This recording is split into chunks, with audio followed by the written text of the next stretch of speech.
Welcome to Wordbirds, where you'll hear content conversations directly from the flock. Join Christopher Willis in conversation with content experts and thought leaders as they chat about how to make the most out of your words in business. Here's your host, Chris.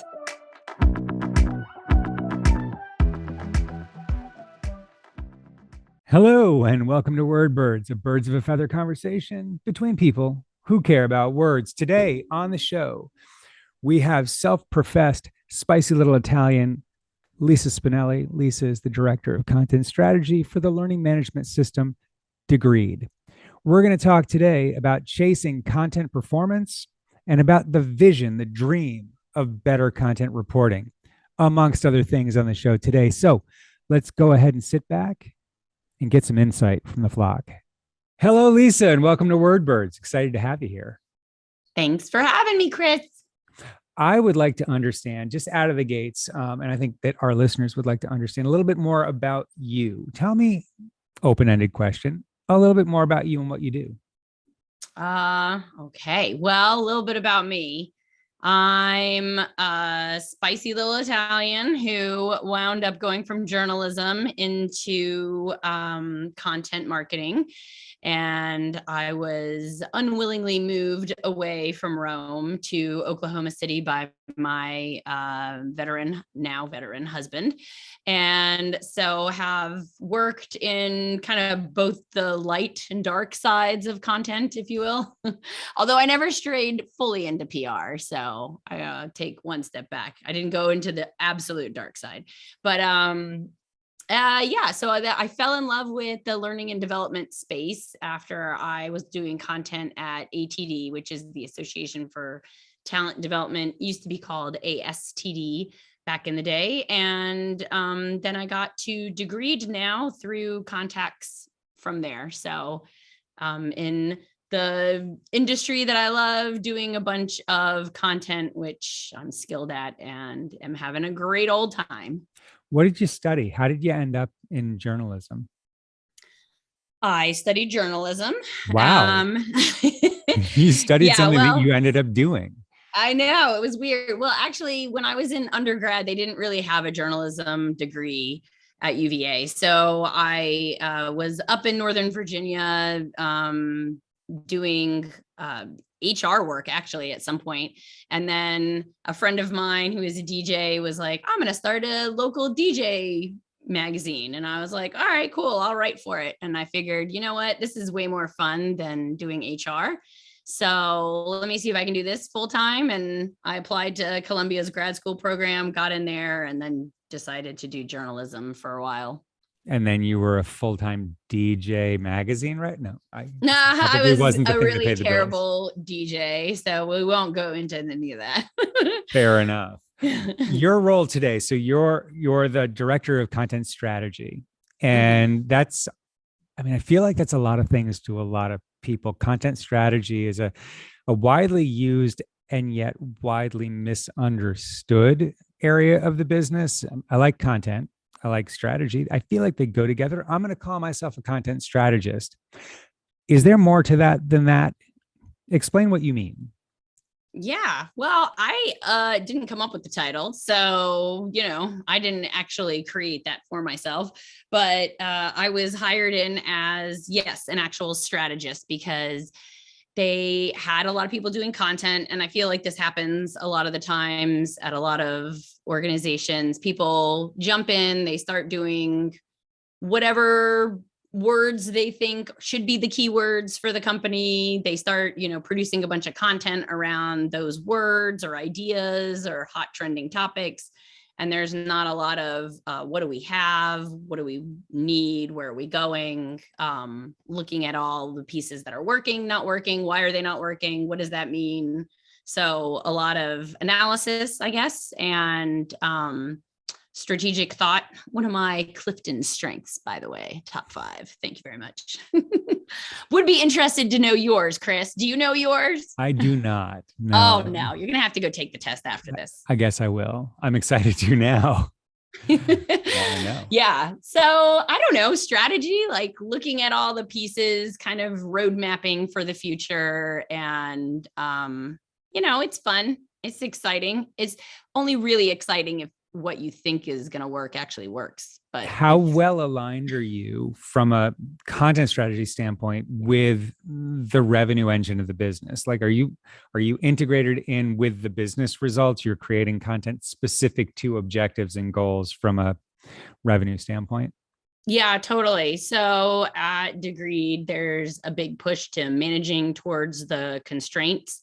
So apparently it's a business model, which I never took any business classes. I would have failed miserably. I have a theater degree. So yeah, well, there you go. Yep. Yeah.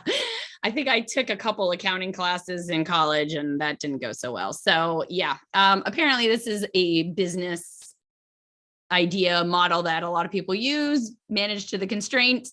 What our constraints are right now is definitely a push towards content and all things within the organization. But yes, as a very revenue generating focused organization, unlike nonprofits that I've worked at before, this is, we're definitely working towards, generating leads and closing deals and all the things that nonprofits are not too concerned about. Exactly. Yeah, my content team is actually measured on pipeline because there isn't a lead that we create that doesn't come from something that the content organization's created. They are the bait for everything that we do. And then once we bait you in, we have to provide you with premium something, and it's generally premium content. So they're directly aligned with the rest of the revenue engine as if they were demand gen, but two completely separate organizations supporting each other. Right. Yeah, it just seems to work best in that model. So is that the purpose of the content that you create at Degreed? Is it around the creation of leads? Is it around the creation of awareness? What are you trying to accomplish? Everything.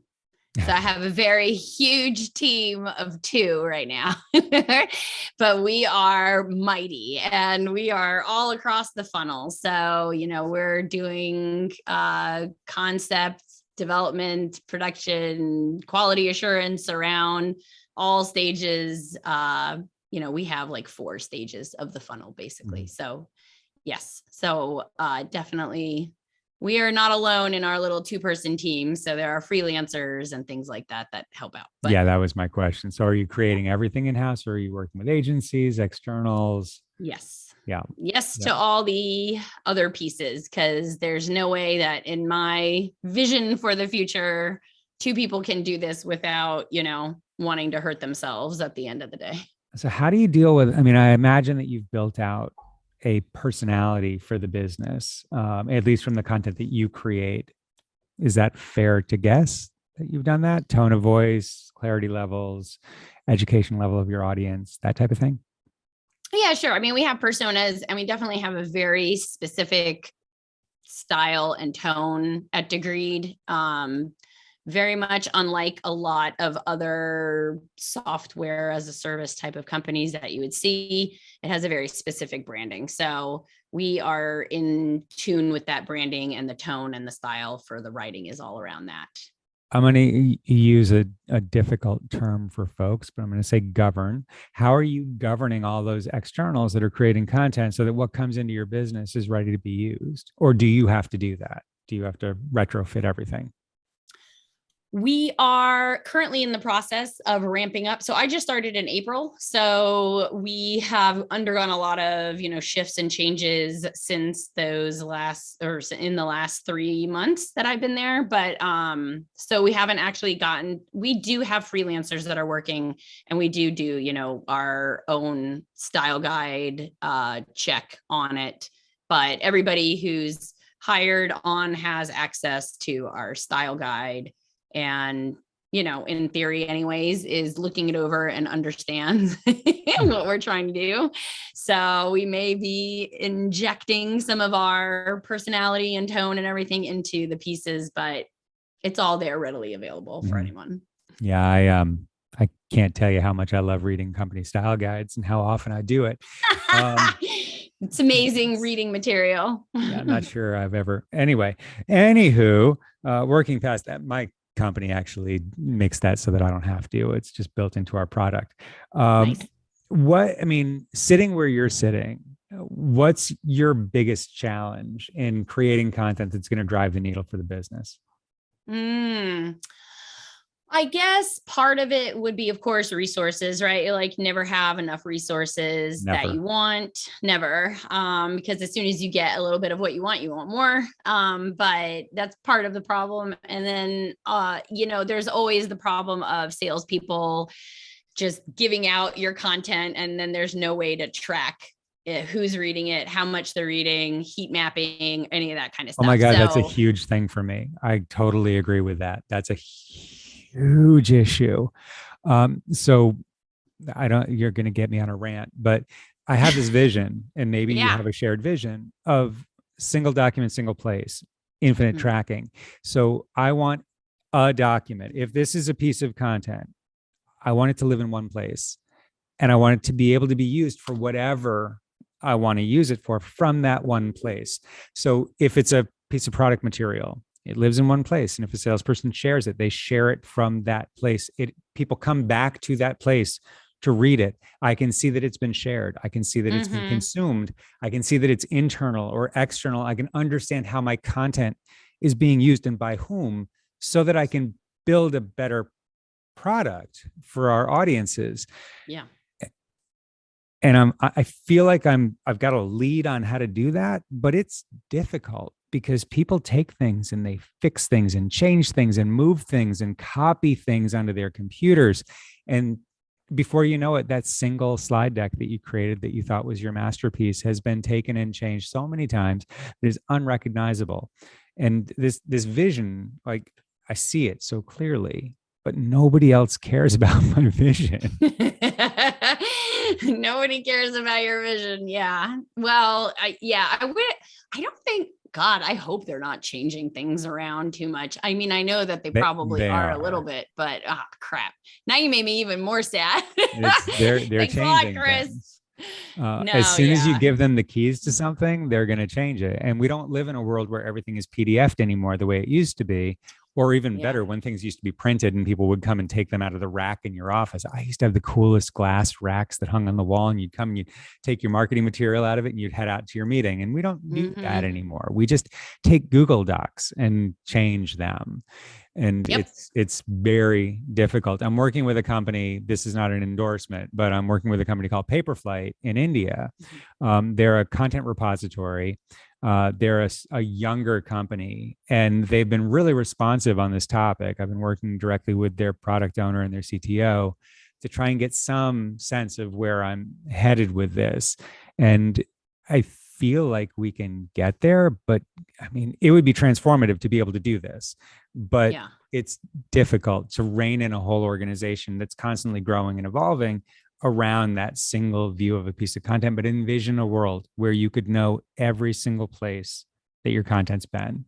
That would be amazing. Amazing. I like what you've all done here, especially you, Daniel. Bombastic content has such a great youthful ring to it. Acrylics robot, what's wrong? My apologies, sir. You are not Shaggy. This is not 1995. Oh, I really am becoming my father. Are you going to cry? Please do not cry. I cannot handle emotion. Acrylinks keeps your content aligned with your preferred words and phrases. Acrylinks, better content, faster. There's probably people listening right now that work at content management systems that are like, we do that. Call me. I'm going to get her email and send her a note now. Right. Free reign. You know how to find me. Tell me that you make this. I mean, we definitely have spots where we probably could be tracking it better, but again, resources. It's hard. And I think that understanding and maximizing of resources by working on the right things, that's exciting because, much like you, we're a small organization and we're serving some of the biggest companies in the world. And we need to have it together, and we need to know what the demand is, how content's being used, where it's being used, where we need to change it, because we're also looking at just the individual results of each piece. Like, we created this, we spent a dollar amount on this in people and time and effort and potentially actual money if we did it externally. And how do you measure the ROI on content when that content is you can't wrap your hands around it anymore. It's everywhere. Mhm. And that just, it makes it difficult to know where to put your investment, because I don't really know if this was impactful. I think it was. Anecdotally, it feels like it is. I mean, I know that you've thought that at some point. You're like, well, I feel like this is probably a great piece of content. But getting to that answer would be the holy grail, because then you take your minimal resources and you point them at the things that are working. Someday. Yeah. Yeah. And I mean, yeah, part of also, I think, the issue a lot of the times is you can track really well, with certain systems for those leads. And even sometimes you can track them for marketing qualified leads. And then it starts to get a little trickier. Like, well, what are the grades of those leads, and what, converted down all the way to a customer? Oh, but it wasn't that person that became the customer. So was that counted towards it? And then, then you need like a multi-touch view of everything. And then that gets really time consuming and expensive and takes many years to actually see how much content you produced over the years actually influenced one company to come with multiple people. So it's really hard to track content any which way. Even if everybody's doing everything 100% accurately, it's really hard to track it. And the lead time for it can be 6 years in the making before, it has a big influence. Yep. Oh, absolutely. I'd love to believe it's only a week, but that usually is not the case.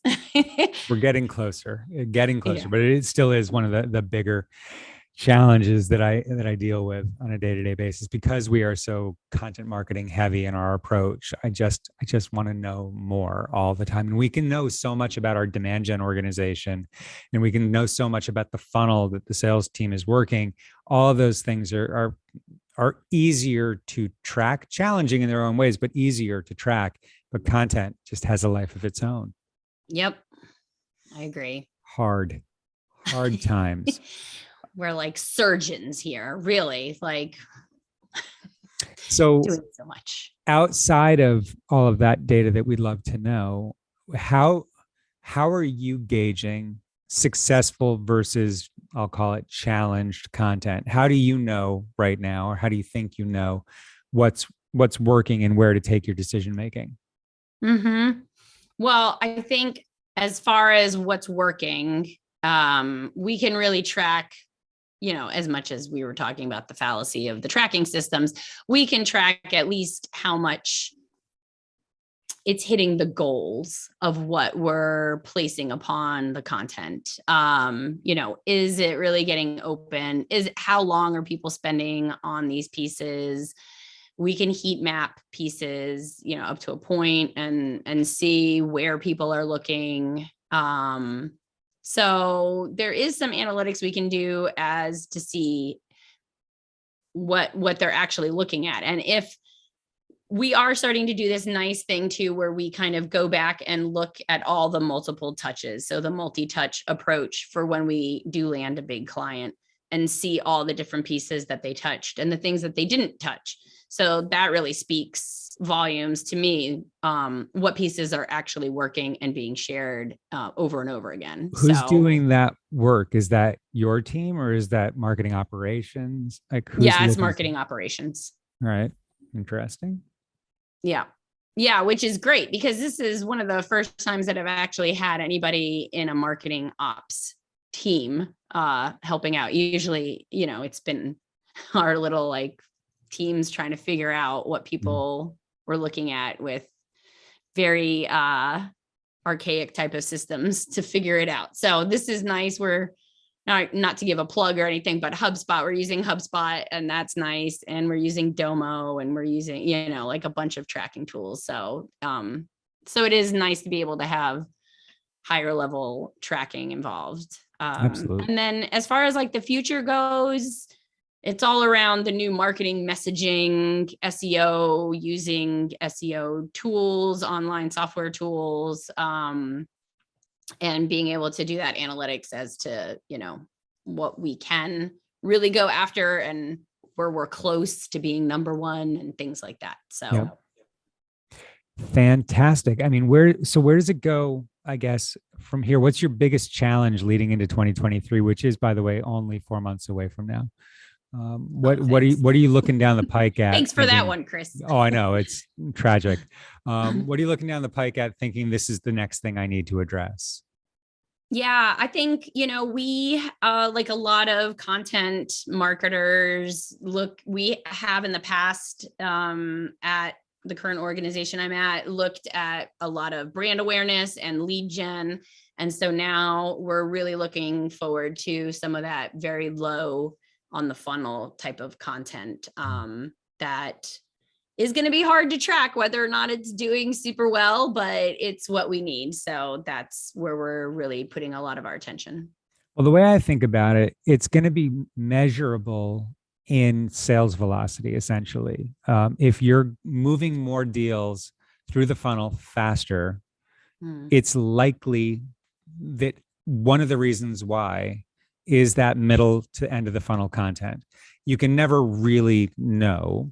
But if you look at the last 12 months of performance and then you make a change and look at the next 12 months of performance, you should be able to see velocity shift as a result of better content designed for that stage, helping customers through the purchasing process. That's a thing that we're going through here as well, is how do I look at product marketing and build that into the content engine or into the revenue engine. And it's largely, think ROI tools, think business cases, customer reference cases, all the things that come out of that group. What's the purpose? Sell faster. So if we are in fact selling more effectively, higher conversion rate in a shorter amount of time, we can put some benefit back on the content team and the product marketing team. And so there is right now bonusing going on in those groups associated to weighted pipeline. So the percentage of unweighted pipeline that we think is going to close based on the stage that it's moved to. So if we're hitting our weighted pipeline goals, it could be that it's partially because of that content. So hooray for product marketing. It might not be, but it's likely it is. And so just a way to bring them into that revenue engine and make that team think more about the end result. It's not just the creation of this content, it's the purpose of the content, which is driving deals faster. Don't know if it's right or wrong, but it's definitely what I'm doing right now. Yep, I'm with you. I'm gonna take all the credit when we sell more. Fantastic. But that's what you're out to do. You're putting tools in place that are designed to lubricate the whole sales process. It just makes it easier. At the beginning of the funnel, you're being found. That's obvious. Then you're converting somebody into interest. That's obvious. But are you educating them to a point where they're ready to take the deal to the economic buyer in the business because they recognize the value and they're willing to stand up for it? Like that, we don't think about that in marketing as much because it's a sales thing. Right. But how are they doing that? And we should be providing them that content and everything that goes around that to drive through validation and into purchase. It's exciting when you think about that full content lifecycle and how we can impact the rest of the process. Also a little terrifying. And if your bonus is tied to that, challenging. But all things said, it makes what we do a lot more critical in the eyes of the company. Yeah. And I would say that the journalism background has kind of helped me in that, I've come in and done a lot of like interviews around the organization to kind of see, what's being assumed and what are you actually hearing? Like, what is it that's actually missing the mark? What are you actually using and when are you using it and how are you using it? And so I think doing some of that investigation at the forefront has really helped to lay the foundation for where we're headed, or at least I hope where we're headed. Well, absolutely. Because you create a piece of content and you think this is amazing. This is the one, this is going to do it. This is the one. You put it out and it's in post publication, it's out in the world and it doesn't perform. Might just be that people in the world are dumb, but it might be that there are things that you can do to make that piece and future pieces more valuable. And so what you're doing and going out and trying to understand that is bringing that full circle and educating the process of this worked, this didn't work. I'm going to take the best from these things and continue the strategy build around what's working, which is a very mature content approach. Congratulations. Oh, thank you. Yeah, look at you. I'm all friends up. Excellent. This is fantastic. We could talk all day, but I do want to at least allow people to find you in the event that people want to continue this conversation with you. Do you have like a LinkedIn that people could find you on? Yep, I sure do. It's Lisa. I believe there's an M in there. Spinelli. I think just the regular Lisa Spinelli was already taken up by some chief of agriculture or something. How dare she? And very specific also, role. I know. Well, it's not like I haven't Googled myself. Yeah, there is an M in there. So it's Lisa M. Spinelli. I'm on LinkedIn. I'm pretty active on LinkedIn. At least I used to be.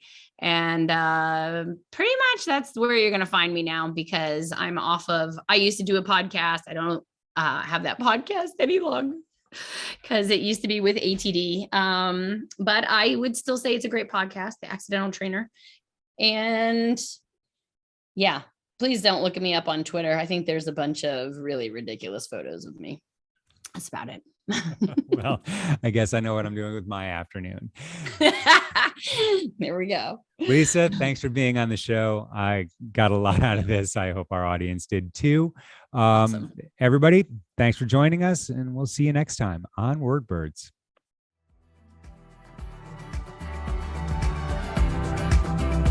Thanks for tuning in. Make sure to join us next time for more insights from people who love words. This podcast was brought to you by Acrolinks. Continue honing your enterprise content by checking out other episodes at acrolinks.com/wordbirds. If you have questions or comments, feel free to get in touch with Chris and his team by sending a message to word.birds@acrolinks.com. That's all for now. See you next time.